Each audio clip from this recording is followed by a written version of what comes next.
Pour certains même, c'était en 1979. À l'époque, il a intégré l'Institut de minéralogie et pétrographie, pour vous dire, qui faisait partie de la section des sciences de la Terre de la faculté des sciences de l'Université de Lausanne. Et 1979, nous étions au Palais de Rumine, dans les sous-sols du Palais de Rumine, sauf que lui a préféré une villa au bord du lac pour y installer son laboratoire naissant, qu'on appelle CAN, Centre d'analyse minérale, et qui a démarré avec la mise sur pied d'un grand programme qu'on appelle Uromine, de recherche géochimique et minière en Suisse et dans les Alpes en particulier. Alors ce CAM a vécu un grand essor dans les années qui ont suivi, et puis Hans Ruedi l'a mené de main de maître, et au cours de sa carrière, il s'est réorienté à différentes reprises, et nous nous retrouvons maintenant en 2013, soit, si je compte bien, 34 ans après son arrivée à Lausanne, et dans un institut qu'on appelle maintenant les sciences de la Terre. Ce n'est pas très différent, je vous le concède, mais la différence, c'est que maintenant, il est affilié, comme nous autres, à une faculté des géosciences et de l'environnement, et il me plaît à penser que Hans Ruedi est pour quelque chose dans ce changement de dénomination et finalement d'appellation générale de nos instituts. En effet, je pense que c'est le précurseur à Lausanne et en sciences de la Terre, le précurseur des études environnementales. C'est le premier qui a eu à certains égards le courage de se réorienter, de repartir non pas à zéro, puisque c'est un géochimiste averti, mais tout de même de jeter des nouvelles bases dans les sciences naissantes de la géochimie environnementale, et ceci depuis début des années 90. Et il a ainsi répondu aux attentes de nos premiers étudiants qui cherchaient à s'orienter d'une manière ou d'une autre un peu dans le domaine environnemental. Depuis, bien du temps a passé, de l'eau a coulé sous les ponts, et on en est maintenant en 2013 dans cette faculté de géosciences et d'environnement, et j'en suis très heureux. Je vais maintenant céder la parole au directeur de l'Institut des sciences de la Terre, qui va dire quelques mots à propos d'Hans Ruedi. Otmar, s'il vous plaît. Merci François. Alors c'est un grand plaisir de présenter Hans Ruedi pour cette dernière lection officielle, et j'ai 3 points que je dois partager avec vous qui me semblent particulièrement intéressants. Première chose, je suis là depuis 7 ans, et quand je suis venu, je savais que Hans Ruedi Pfeiffer était un des premiers masters de mon chef de doctorat, qui a fait sa thèse avec Tromsdorf, et moi j'étais un des derniers. Et j'ai jamais pensé qu'un jour on va finir dans le même institut. Ça, c'était ma première grande surprise. La deuxième, c'était quand j'ai réalisé c'est ce qu'il fait. Il ne faisait plus la pétrologie du manteau, que j'ai beaucoup de passion, mais il a fait les surfaces de l'eau, etc., où je connais vraiment très peu. Et j'ai dit, ah oui, ça, ce sont les possibilités dans une carrière. On peut aller à gauche, ou on peut aller à droite, ou on peut rester dans ces domaines. Et d'un côté, j'ai toujours trouvé c'est dommage qu'il a quitté ce domaine. De l'autre côté, je dois dire, j'ai assez bientôt compris que lui était le noyau de ce qu'on dit aujourd'hui de la faculté de géosciences et environnement, comme mentionné par François Bussy. C'était quand même intéressant, en venant de la pétrologie et après, être un des moteurs fondateurs pour l'environnement dans cette maison. Alors ça, pour moi, c'était très intéressant de voir où on peut y aller. Après, je pense que c'est aussi le moment de m'excuser pour une chose, parce que, comme François avait mentionné, avec grand enthousiasme, grand plaisir, il y avait beaucoup d'étudiants qui ont suivi ce centre d'analyse minérale pour 30 ans, et finalement, il y avait un directeur qui décidait c'est mieux d'intégrer de nouveau ça dans l'institut. Et ça faisait un peu mal parce que je peux voir, il avait son indépendance, mais dans la restructuration, tout d'un coup, on a mis ces centres ensemble. Et je pense que tu ne vas pas être fâché contre ça. On avait toujours eu des très bonne discussion et parfois la politique nous prescrit certaines choses qu'on n'avait pas vues en avant. Et avec ces petits mots, je laisse Hans-Rudi présenter ce double recherche. J'espère qu'il va toucher l'environnement d'une côté et peut-être mentionner l'ancienne histoire aussi un peu, mais on verra. Ok, je pense que vous m'entendez, hein? Je suis un peu en train de perdre ma voix. Mesdames, Messieurs, chers amis, c'est évidemment un moment très important. Après 34 ans, je verrai 50 ans d'intérêt pour la géologie, d'avoir l'occasion de résumer un peu ce qu'on aime, ce qu'on a fait, mais c'est aussi très difficile. Et j'ai passé des jours très intéressants, déjà en cherchant encore les adresses de certains gens que j'ai perdu des yeux, et puis c'est un immense plaisir de voir plusieurs que j'ai retrouvés comme ça, qui sont là, qui ont fait en partie un très long chemin pour être là ce soir. Je me sens très touché. C'est aussi, vous verrez, il faut trouver le chemin au milieu entre le personnel, donc le subjectif et l'objectif, mais je saisis aussi l'occasion de cette soirée de devoir peut-être plus être complètement objectif, comme je devais être dans mes cours, donc vous verrez un mélange un peu de tout. Les géologues, je pense, vous savez, ont la tendance de présenter l'histoire de la Terre avec ce qu'on appelle les colonnes stratigraphiques.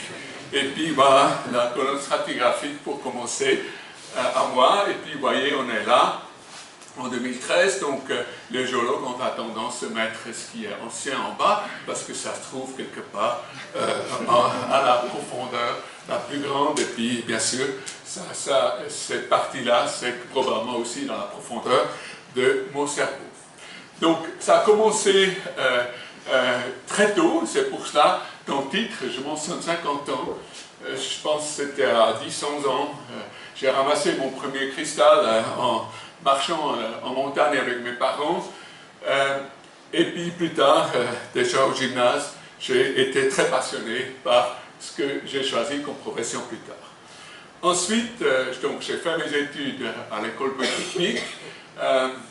J'avais déjà l'occasion aussi de travailler dans la pratique. Finalement, j'ai décidé de ne pas finir là. Ensuite, il y avait une longue période d'apprenti-chercheur en pétrologie. Vous verrez les détails plus tard. Et ensuite, justement en 79, jusqu'en 95 à peu près, j'ai été un pétrologue des fluides métamorphiques, un géochimiste de Rochevert. Et puis, c'est plus tard, donc je me suis converti par intérêt en autre chose. Donc, je commence avec quelques photos. Je pense que tout le monde s'intéresse peut-être un peu à comment c'était à l'époque. Voilà, en 1963, ma première collection de roches à l'école. Et puis, bien sûr, ça a continué ensuite. Je me souviens encore que tout d'un coup, mes collègues ont compris qu'on s'est fiancés. Ils ont invité ma future femme et on a bu une bouteille de champagne à 10 h matin. C'était assez dur à supporter, mais un moment qui m'a aussi marqué. Donc, c'est l'alma mater de l'époque. J'ai interrompu, donc après mon diplôme, j'ai été une année aux États-Unis. Ça m'a marqué énormément. Tout le monde avait des cheveux longs, vous voyez à peu près où je suis arrivé, moi, à cette période. Ensuite a commencé donc la période de l'université, et je mets justement, ça c'est le cette fameuse villa dont François a parlé, elle n'est pas super grande, le spectromètre était dans le living, les doctorants dans la salle de chambre des parents, moi j'avais pris la chambre des enfants pour mon bureau, et puis on avait une grande grange à côté. Vous voyez ici les bâtiments que j'ai vécus ensuite, et puis voilà une image de cette période de pétrologue des fluides métamorphiques et géochimiste de Rochevert. Et puis voilà la dernière photo là, ces dernières années. Donc comment est-ce que je vais présenter un peu tout ce qui m'est venu en tête ces derniers jours. Donc, je vais présenter rapidement encore les différentes périodes. Ensuite, vous présenter quelques exemples et puis, quelle surprise, je vais aussi parler de l'environnement, évidemment. Et puis, j'aurais aussi envie de parler un tout petit peu de l'enseignement et de l'organisation de laboratoire. Pour finir avec les conclusions. Voilà. Donc, cette période qui a été marquée par la passion, avant les études même. Donc, on a passé les vacances au Tessin avec un guide que j'ai trouvé chez mon grand-père, que je n'ai jamais connu. J'ai parcouru la géologie, j'ai découvert la géologie du Tessin, entre autres, et j'ai encore retrouvé ces cailloux. Le Carbonifère de Manot, c'est un des rares affleurements donc, de cette période-là dans les Alpes suisses. Voilà. Et je pense que j'ai fait la géologie parce que à l'époque, pour 1,50 franc, on pouvait acheter un guide postal avec des cartes géologiques, avec ces couleurs, je pense, m'ont attiré. C'était surtout ça. Et puis, à la fin, je les ai possédés tous. Et puis, bien sûr, j'ai habité donc à Winterthur. Il y avait la géologie des cantons de Zurich, un livre qui est apparu quand j'étais en gymnase, qui m'a aussi fasciné. Et puis, je ne sais pas si vous savez, à Zurich, il y a aussi le Jura, donc dans la région, hein. Et la coupe ici, dessinée, je pense, par Walter Wilgi, elle est déjà en Argovie, hein, donc c'est quand même important. Mais je me suis promené souvent là, ça c'est un pli dans le gypse, et j'ai encore retrouvé aussi récemment les notes sur cette période. Ensuite, mes études. Donc, tout d'abord, j'ai listé là un peu les gens qui m'ont influencé beaucoup. Mes maîtres, Augusto Ganser, un géologue qui a décédé seulement l'année passée, donc à 102 ans, qui connaissait bien l'Himalaya, qui connaissait l'Iran, qui nous a fascinés pour tout ce qui est surtout roche cristalline. Il y avait Rudolf Trumpi, un grand synthétiseur, plutôt stratigraphe. Je m'intéressais aussi à la paléontologie, donc voilà, mon professeur, là, je pense que j'avais même fait une très bonne note en paléontologie à l'époque. Et ensuite, imaginez-vous, après 2 ans d'études, ils ont cherché un géologue pour travailler dans un des premiers tunnels qui était foré par une tunnelière. J'avais le privilège de pouvoir monter la géologie là, et ensuite écrire le rapport dans le bureau de géologie de M. von Mons. Il y avait un autre, il était privatos, un autre hydrogéologue, à l'époque qui enseignait, qui m'a aussi beaucoup marqué. Quoique, quelque part, je trouvais ça un peu monotone, le travail dans un bureau, donc c'est pour cela déjà à l'époque j'ai décidé plutôt de faire une carrière académique. Ici, mes enseignants un peu plus jeunes, John Ramsay était probablement à l'origine de mon intérêt pour les roches métamorphiques.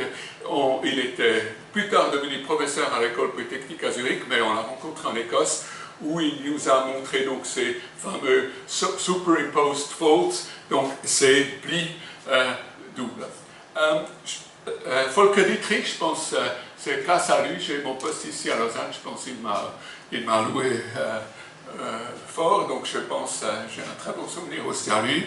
Il y a Jeff Mills, un structuraliste qui m'a aussi beaucoup aidé. Je n'étais pas très bon en géométrie d'ailleurs. Gervais Chapuis, que je retrouvais ici comme cristallographe, que j'ai retrouvé ici comme enseignant. Et puis, il est aussi chez nous, avec nous ce soir, Jörg Zobrist. Il était mon assistant de chimie minérale, première année, et je me souviens, il a fallu faire une distillation, une détermination de l'azote total par Kjeldahl. Donc, typiquement, on obtenait un échantillon, il fallait trouver, quantitativement déterminer ce qu'il y avait. J'ai fait 2 fois, j'ai foiré, je savais très bien que l'appareil avait une fuite. À la fin, je ne sais pas si tu sais, j'ai pris les résultats, j'ai ajouté la coupure de mes souliers, et puis c'était pile sur le bon résultat, donc la 3e fois, j'ai passé. Voilà. Donc ensuite, il y a cette période qui a été marquée par mon directeur de thèse, Volkmar Tromsdorff, qui est décédé malheureusement déjà il y a 7 ans en arrière. Son collègue, les deux, des grands chercheurs en pétrologie des roches riches en magnésium. Et puis, les deux personnes qui m'ont influencé le plus et marqué aux États-Unis, Harold Helgeson et Ian Carmack. Il y avait à Zurich à l'époque des gens qui venaient donner des cours, et puis voilà, une autre personne, Hans Hoexer, qui m'a beaucoup impressionné. Il savait pas seulement publier des résultats super intéressants, c'était un expérimentaliste, mais on pouvait aussi parler de recettes de cuisine avec lui, ça m'a à l'époque beaucoup impressionné. George Kippen, Gary Ernst, ce sont d'autres qui m'ont marqué à l'époque. Voilà, donc on arrive à la période, donc à Lausanne, la première. Voilà ce fameux centre d'analyse minérale, vous avez vu le bâtiment, le premier spectromètre, l'intérieur de la maison était beaucoup plus agréable que l'extérieur. Et puis imaginez là, donc mon premier directeur, il est Albert Steck, il est venu couper le gazon dans le jardin, voilà. C'est comme ça, ça fonctionne à l'époque. Cette période était marquée par un projet Euromine. Et puis on a fait beaucoup de choses donc, dans la partie analyse. Vous verrez, je parlerai encore d'apérolaire, de muséologie, etc.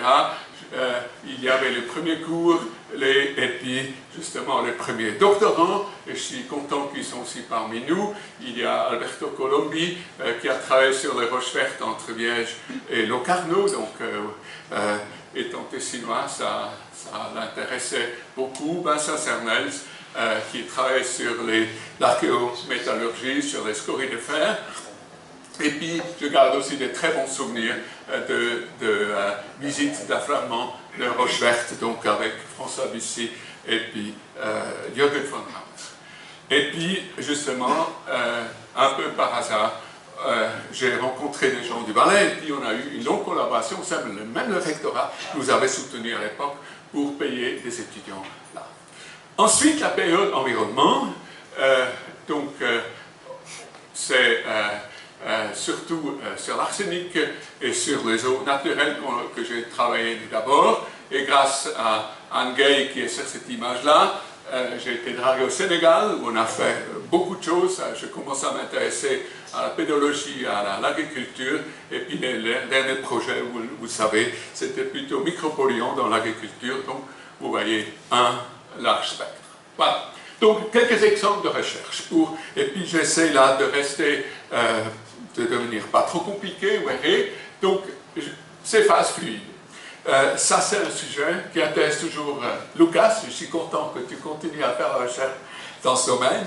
Et je suis sûr que tu vas expliquer encore beaucoup de choses que je n'ai pas pu expliquer. Donc, imaginez-vous, donc vous verrez tout à l'heure, il y a des minéraux qui contiennent de l'eau, du CO2, donc il y a toute une série d'indications que dans l'écorce terrestre, dans le manteau, ici il y a l'échelle de 10 km, donc ça c'est la zone profonde, qu'il y a de l'eau, des gaz, etc. Et puis ça c'est un diagramme typique que les géologues utilisent, la pression en kilo atmosphère, kilobar, ici la température, vous voyez que pour une bonne partie, dans tous ces domaines-là, ce sont les conditions qui règnent ici dans l'écorce terrestre.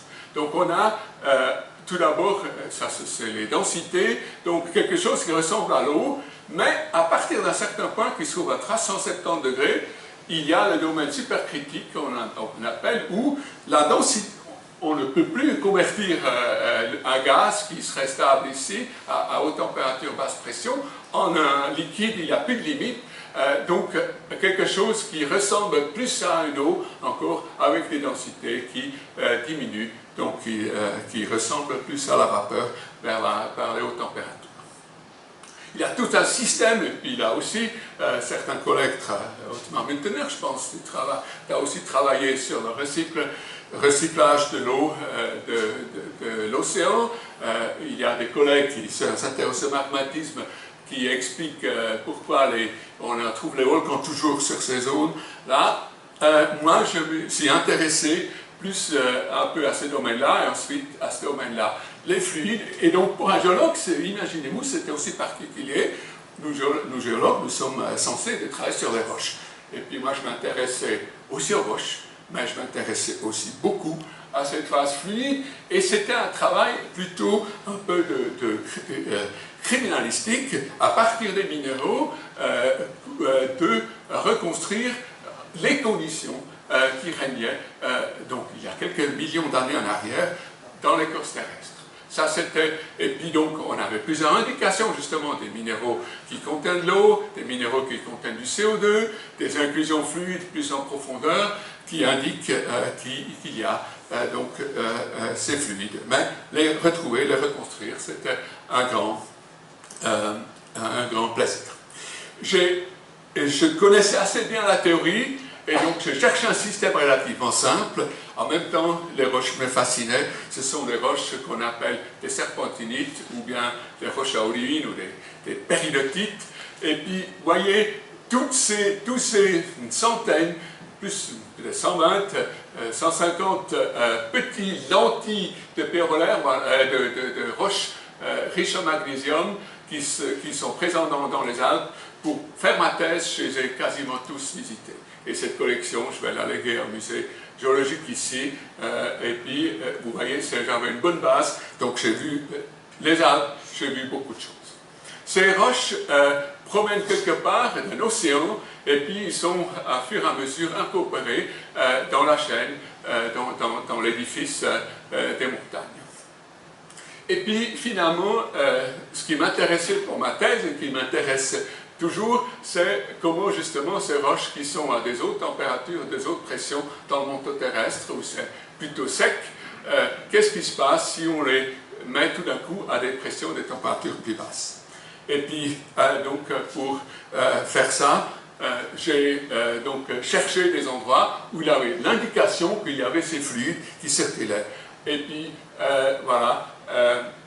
Quelques exemples, ça c'est Cima di Gagnone au Tessin, à 2400 mètres, donc vous avez le dessin là, 5 mètres, et puis vous voyez qu'à partir d'une bordure, on voit des choses, on voit des limites là, des roches sombres et des roches claires, et au microscope on découvre qu'ici il y a encore des minéraux régionaux, l'olivine à l'occurrence, donc le silicate de magnésium, ici il y a du carbonate, il y a du talc, il y a d'autres minéraux qui indiquent qu'il y a vraiment de l'eau, qu'il y a du calcium, qu'il y a aussi surtout de CO2 qui s'infiltre. Voilà, donc comment on peut s'imaginer ces processus qui amènent à ces lentilles, donc une couche qui est de cette roche riche en magnésium, entourée par granit, gneiss, schiste, etc. Et puis par déformation, en même temps infiltration de fluide, on trouve, donc on forme ces eaux-là. Et puis, déjà pendant ma thèse, j'ai trouvé des traces. Et vous voyez, donc j'ai commencé relativement tôt à m'intéresser à d'autres aspects en dehors de la géologie.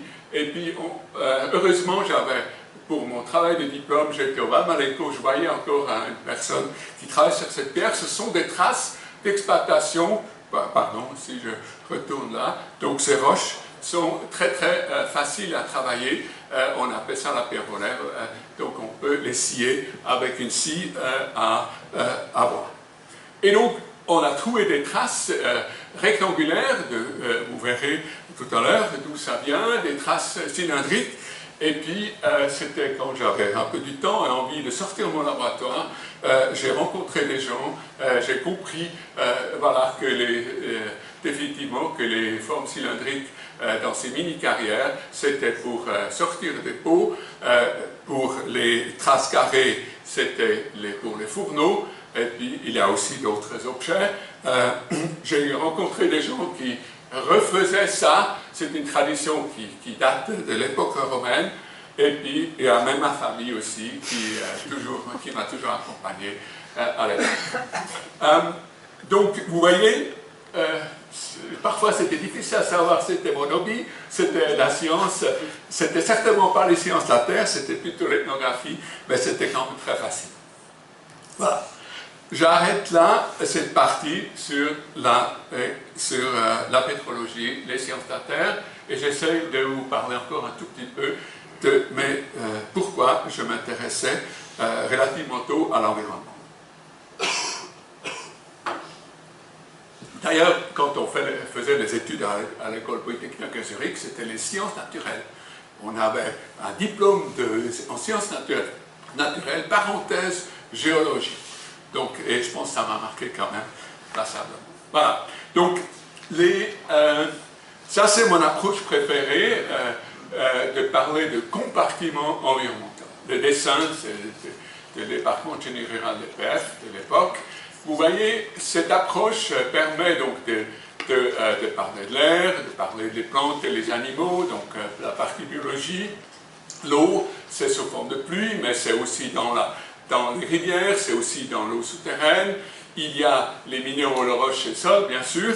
Mais il y a aussi les déchets, donc tout ce qui provient de l'homme, aussi les politiques, les lois, l'économie derrière, tout ça. Avec cette approche-là, on peut le traiter. Quelques cas qu'on a étudiés, donc ici, à l'époque, c'était les éléments traces, on appelait ça parfois les métaux lourds, qui commençaient à apparaître comme des substances qui faisaient peur aux gens. Quand on brûlait à l'époque des sacs en plastique, il y avait des grandes quantités de cadmium qui sont partis sous forme de poussière dans l'atmosphère et puis qui ont été ensuite distribués autour. Les plantes, les légumes, etc., que les gens plantaient dans leur jardin étaient aussi touchés. Donc, d'où proviennent donc tous ces éléments traces. Aujourd'hui, on les appelle ETTMM, donc des traces métalliques et métalloïdes. Donc, il y a bien sûr, voilà, un schéma très général des roches, et ensuite qui deviennent des sols. Sur ces sols, il y a des plantes. Il y a de l'eau souterraine qui finit dans la rivière, qui finit dans les sédiments. Et puis, on a essayé à l'époque tout simplement de savoir quels sont les éléments typiques pour ces différents compartiments. Donc, ça, ce sont les éléments les plus typiques. Pas du tout dangereux normalement, donc ça c'est ce qu'on trouve dans les grandes surfaces de roches qui sont ici marquées avec ces grands carrés. Ensuite on a des gisements, donc des roches qui sont moins importants, et puis là, naturellement, donc on peut retrouver de l'uranium, de l'arsenic, du nickel-chrome, du zinc dans certains de ces gisements, et puis vous verrez que ça se distribue ensuite par la voie de l'eau, une dispersion. On a aussi, et puis je suis content que la personne qui m'a poussé à étudier ça aussi là, le cadmium dans les calcaires, on soupçonnait toutes sortes de choses, des usines d'incinération, pour la provenance du cadmium qu'on a trouvé surtout au Jura. Au fond, ça s'est avéré après 10 ans d'études que c'était plutôt naturel. Et puis il y a des collègues, donc Carl Felmy et ses doctorants qui ont repris ce sujet plus tard. Il y a aussi de l'arsenic qui n'est pas dangereux au Jura. Il y a aussi le sélénium. On a étudié ça souvent. Le mercure, ce n'est pas un élément que j'ai jamais travaillé sur le mercure, mais c'est un élément, c'est devenu un peu le dada de l'Institut Forel.